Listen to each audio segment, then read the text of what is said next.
This Ricky Gervais speech aged like fine wine. You'll be pleased to know this is the last time I'm hosting these awards, so I don't care anymore. The infamous monologue always makes the rounds, but there's one part in particular that hits harder than ever. We're also showing you snippets from an interview Ghislaine Maxwell did that confirm what Ricky said here. So without further ado, let's jump into it. But tonight isn't just about the people in front of the camera. In this room are some of the most important TV and film executives in the world. People from every background, but they all have one thing in common. They're all terrified of Ronan Farrow. He's coming for you. He's coming for you. Look, talking of all you perverts, it was a big year. It was a big year for paedophile movies. Surviving R. Kelly, Leaving Neverland, Two Popes. Shut up. Shut up. I don't care. I don't care. If you watch the entire monologue, you'll notice the reactions say it all. Celebrities across the room sat frozen, forcing awkward smiles while Ricky ripped into Hollywood's shady behavior. And the reason he mentioned Ronan Farrow's name is that he's the journalist behind the explosive reporting that helped bring Harvey Weinstein to justice, exposing the rot in the industry from the inside out. But that's a story for another video, because you're about to witness another brutal joke that practically led to even more uncomfortable smiles in the crowd. No one cares about movies anymore. No one goes to the cinema. No one really watches network TV. Everyone's watching Netflix. This show should just be me coming out going, well done, Netflix, you win everything. Good night. But no, we got to drag it out for 3 hours. You could binge watch the entire first season of Afterlife instead of watching this show. That's a show about a man who wants to kill himself because his wife dies of cancer. And it's still more fun than this, okay? Spoiler alert, season 2 is on the way, so in the end, he obviously didn't kill himself. Just like Jeffrey Epstein.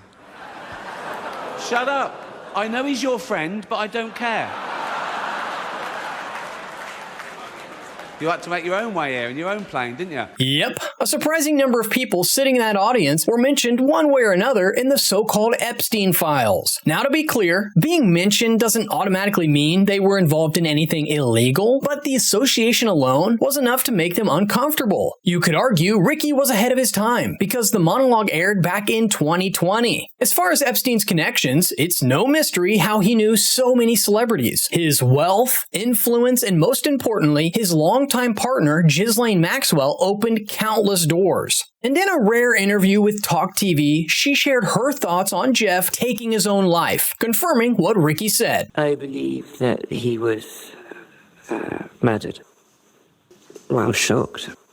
And I wondered how it had happened.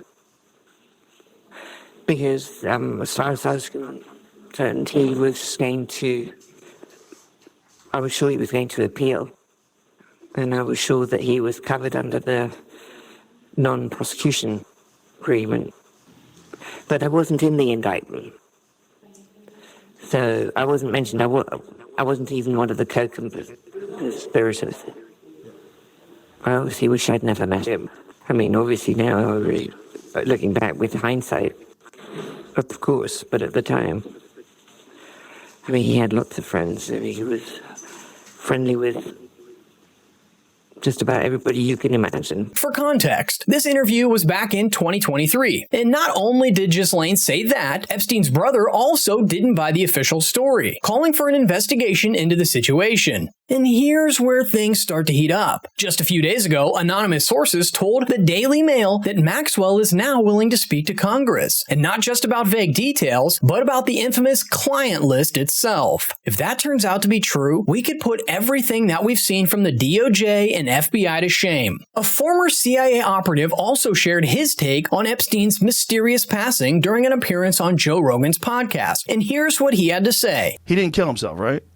I don't believe so. Thank you. No. You know me, I'm not a conspiracy guy, right? I don't disappear down rabbit holes very often, but no, I don't think there's any way in hell he killed himself. Michael Shermer, who's the head of Skeptics magazine, who doesn't believe anything, found out that the tapes were missing and that the cameras didn't work and that the tapes were accidentally deleted from the first time he attempted suicide. And Shermer's like, oh, this is a conspiracy. Like, it was enough evidence that one of the biggest a professional skeptic. Professional Professional skeptic doesn't believe anything. No. There's no way I could be convinced that he offed himself.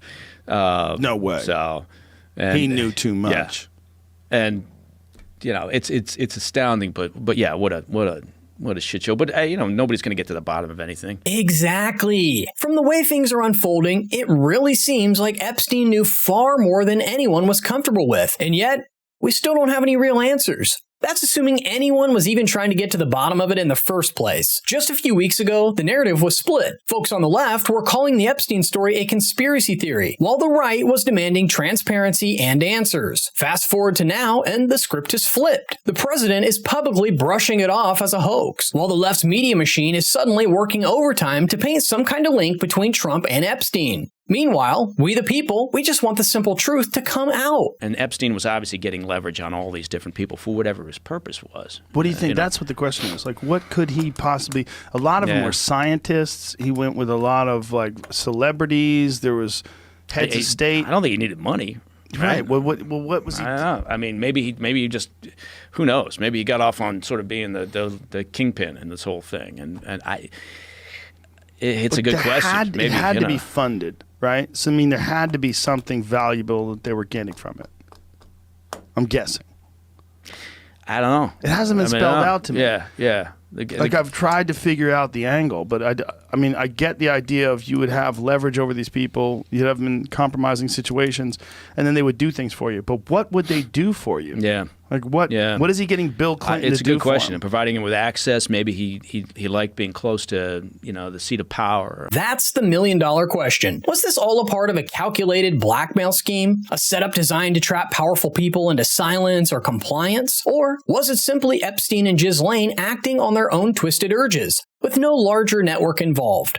Because if the answer to the last question is a yes, then a whole lot of public outrage and political maneuvering may have been based on nothing more than speculation. That would mean the entire story was inflated to serve a narrative or score political points. To wrap things up, we have the closing remarks from Ricky's monologue, and let me tell you, he did not hold back. So, if you do win an award tonight, don't use it as a platform to make a political speech, right? You're in no position to lecture the public about anything. You know nothing about the real world. Most of you spent less time in school than Greta Thunberg. So, if you win, right, come up, accept your little award, thank your agent and your God, and f*** off, okay? That's really what it all comes down to. There's a reason this speech keeps going viral. It's packed with moments that may have flown under the radar at the time, but now it makes perfect sense. And that's the power of calling things out in plain sight. It's also a reminder that behind the polished red carpet appearances and these scripted interviews, there's often something much darker at play. Whether it's celebrities or politicians, a whole lot of smoke and mirrors is what we see. Let me know in the comments your thoughts on this story, and don't forget to like and subscribe. Thank you all for watching, and I'll see you in the next one.